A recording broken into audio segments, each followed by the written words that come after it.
जय जिनेन्द्र।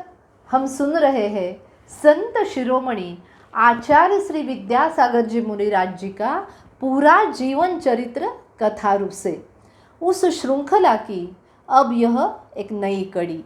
तो चलिए श्रोताओं, शुरुआत करते हैं मंगलाचरण से।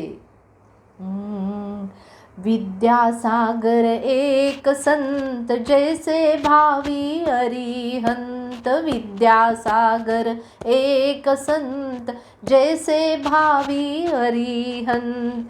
जन जन के भगवंत जिनसे जिन शासन जयवंत। जन जन के भगवंत जिनसे जिन शासन जयवंत। जिन वाणी माँ के ये पंथ चरणों में उनके नमन अनंत। जिन वाणी माँ के ये पंथ चरणों में उनके नमन अनंत।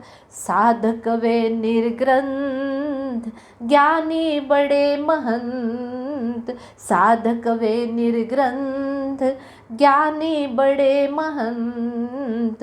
विद्यासागर एक संत जैसे भावी अरिहंत। विद्यासागर एक संत जैसे भावी अरिहंत। बोलिए पंच परमेष्ठि भगवान की जय जय जय। आचार्य श्री विद्यासागर मुनिराज जी की जय जय जय। श्रोताओं, हम शुरुआत करते हैं। हमने सुना है 1967 की वो बात थी। श्रवण बेलगोला में भगवान बाहुबली स्वामी जी की उत्तुंग प्रतिमा का परंपरानुसार महामस्तकाभिषेक था और उसी के लिए जयपुर से आचार्य श्री देशभूषण जी महाराज जी का वो बड़ा संघ भी आया था और उसमें थे हमारे विद्याधर जी। तो उन्हें घर लौटाने के लिए पहुँचे थे वहाँ उनके माता पिता श्रीमती जी और मल्लप्पा जी। उनकी दोनों की आंखें खोज रही थी पूज्य आचार्य श्री जी को और अपने लाला को, अपने हृदय खंड को। अरे वहाँ तो भीड़ बहुत भारी थी। उस भीड़ में अब नजर पड़ी उनकी विद्याधर पर। माँ को तो विश्वास था उन्हें देखकर विद्या भाव विभोर हो जाएगा और उससे लिपटा जाएगा। और पिताजी उन्हें तो ज्ञात ही था कि विद्या उन्हें देखकर खींचा चला आएगा, उनकी तरफ आएगा और चलेगा उनके साथ सदलगा ग्राम में, अपने ग्राम में। सोचते सोचते दोनों पहुँचे विद्याधर के पास, जो शास्त्र पढ़ने में मग्न था। बड़ी अधीरता से, आनंद से दोनों बैठ गए उनके सामने और फिर मिल गई 4 आंखें 2 आंखों से। विद्या की 2 आंखें क्षण भर तो चमक उठी और फिर झुक गई नीचे। जैसे दिया क्षण भर जलाकर देर तक न रहकर बुझ ही जाता है, ऐसे लगा कुछ पिताजी को। 4 आंखें देर तक निहारती रही अपनी विद्या को, पर वो 2 आंखें ना उठी ना मिली। और थोड़ी देर बाद उन 2 आंखों की दृष्टि फैली तो माता पिता को लगा, अरे ये तो अपना लाला नहीं है वो कोई पराया बैठा है हमारे सामने, मेरा लाला नहीं है ये। माँ सोचने लगी, पिताजी भी सोचने लगे। इस पराये हो रहे लाडले को अपना बनाने की कोशिश में पिताजी बोले, बेटे विद्या। इन शब्दों से क्षण भर ही विचलित हो गई बेटे की आंखें ऊपर उठी और जुड़ गई पिताजी की आंखों से। तो झट से पिताजी ने कहा, बेटे हमने तेरे गुरु महाराज जी से आज्ञा ली है और तुमसे बात करने की, हमसे बात करने की आज्ञा भी ली है हमने। उन्होंने तो आदेश ही दिया है तुम्हें बोलने का, तो बोलो ना, बोलो कुछ। हम अभी आशीर्वाद लेकर ही वहाँ से आए हैं। श्रोताओ, यह सुनकर कोई और होता तो क्या करता? सदलका से जयपुर का पूरा हाल पूछता, बताते रहता। पर ये तो कौन था? ये तो विद्याधर था। वे तो चुप रहे। अब छलके हुए नेत्रों से, रूंधे हुए गले से पिताजी ने पूछा, बेटा सुनना, सदलगा कब चलोगे? पुत्र कुछ तो बोल, सदलगा कब चलोगे? पर पुत्र तो शांत था। उसने सहजता से पूछा, आप लोग कब पधारे इस महान तीर्थ पर? और विषय समाप्त करने के उद्देश्य से कहा, देखो आज आचार्य श्री कुछ प्रदान करेंगे। अपने प्रवचन में वो कुछ बताएंगे, आप भी उससे पाइए। विद्याधर ने तो घर संसार की बातें न हो ऐसा माता पिता को जैसे संकेत ही दे दिया ये बोलकर, और इतना कहकर पुनः शास्त्र पठन में खो गया वो। वे तो अब जो समझना था समझ ही गए। आगे कोई बात ही नहीं हो सकी। समझ गए दोनों अपने लाडले के भाव। क्या थे वो भाव? तज जाओ प्रियजन सारे, सुनो, तज जाओ प्रियजन सारे, प्रभु निर्ममत्व गुण धारे। तज जाओ प्रियजन सारे, प्रभु निर्ममत्व गुण धारू।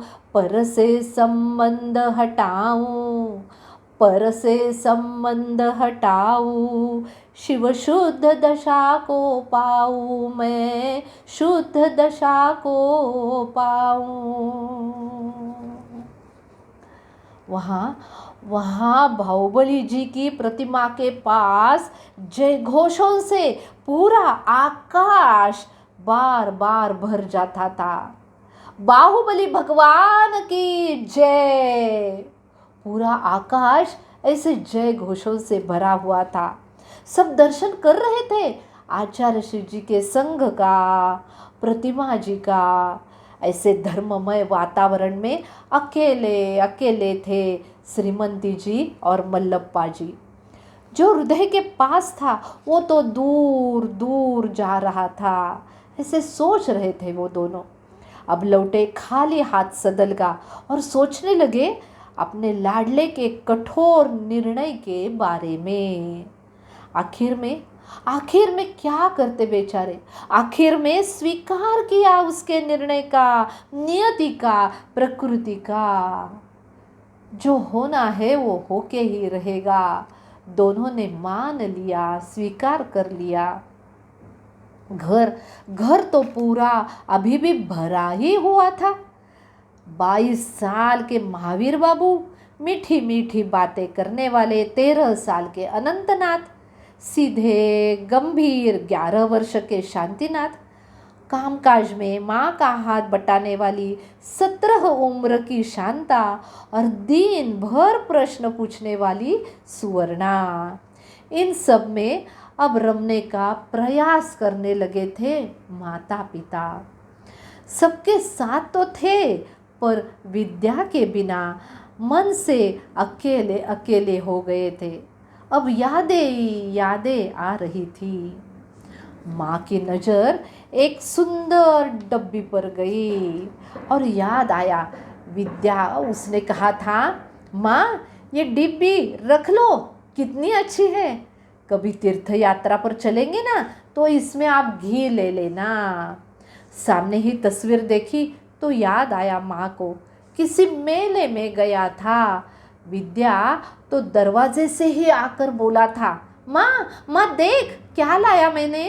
पूज्य शांति सागर जी महाराज जी की तस्वीर लाई है मैंने। कभी कभी विद्या शास्त्र लाता तो कभी मूर्ति खरीद कर लाता। माँ मन ही मन बोली, नई वस्तु लाता ना तो उसका उपयोग मंदिर या तीर्थ में ही होता था, इधर उधर की कुछ वस्तुओं लाता ही नहीं था। माँ जैसे पिताजी और भाई बहन उलझे रहते थे विद्या की एक एक यादों में, घटनाओं में। हर एक सोचता था, वो मेरे पास था, मैं उसके पास था, वो मेरे पास था, मैं उसके पास था।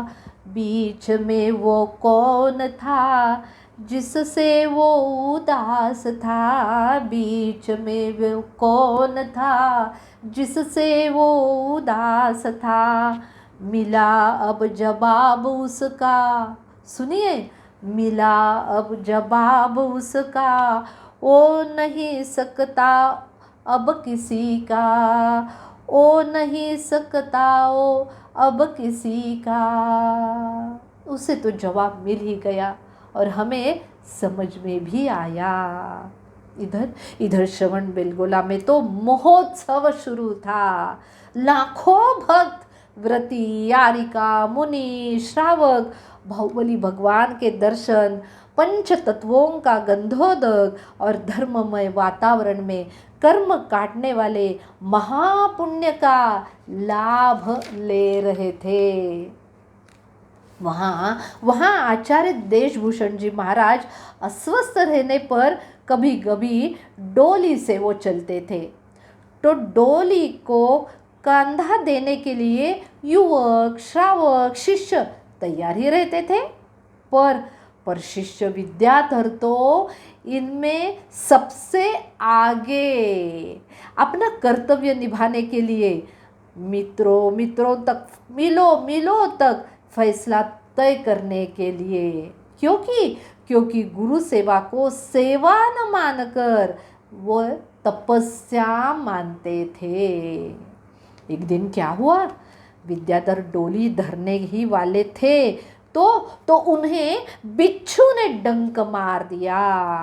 वे पीड़ा से झटपटाने लगे, पर लगा उन्हें कि मुझे तो आगे जाकर मुनि अवस्था धारण करनी है, तो किसी से भी उपचार न करवाकर चटाई पर लेट गए हमारे विद्याधर।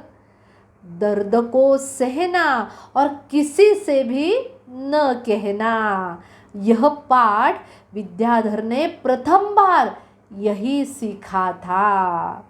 रात भर मौन, दर्द तो इतना तीव्र कि आंखों से निरंतर अश्रुधाराएं बह रही थी। अभी तो आचार्य श्री जी को भी चिंता हो गई थी, पर शिष्य ने तो कष्टों को सहजता से जीतना ही सीखा था। इसका परिणाम पूरे संघ पर क्या हुआ, तो हर एक विद्याधर की तरह सहनशील, आत्मस्थ बन जाना चाहने लगा। अरे सिर्फ 20 वर्षीय विद्याधर उन सबका प्रेरणा स्रोत अब बन गया था।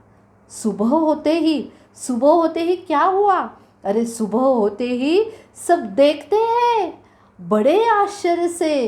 क्या देखते हैं, तो अपना विद्याधर प्रसन्नता से अपने कार्यों में लगा हुआ है। अरे ये क्या बात हो गई। हाँ, उसने मान लिया था, ठान ही लिया था। क्या ठान लिया था, दर्द को सहना, किसी से कभी भी कुछ भी नहीं करना। श्रोताओ, ऐसे अनेक सीख हमें इस चरित्र से मिलती है। बस हमें सहन करना है, कुछ भी हो जाए सहन करते रहना, बाकी किसी को कुछ न कहना, है ना बराबर। तो चलिए हम अब आगे अगली कड़ी में मिलेंगे। तब तक सब जीवों के प्रति हम क्षमा भाव धारण करते हैं।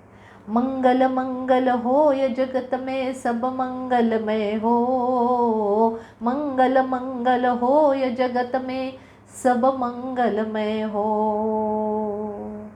जय जिनेंद्र आप सबको, जय जिनेंद्र।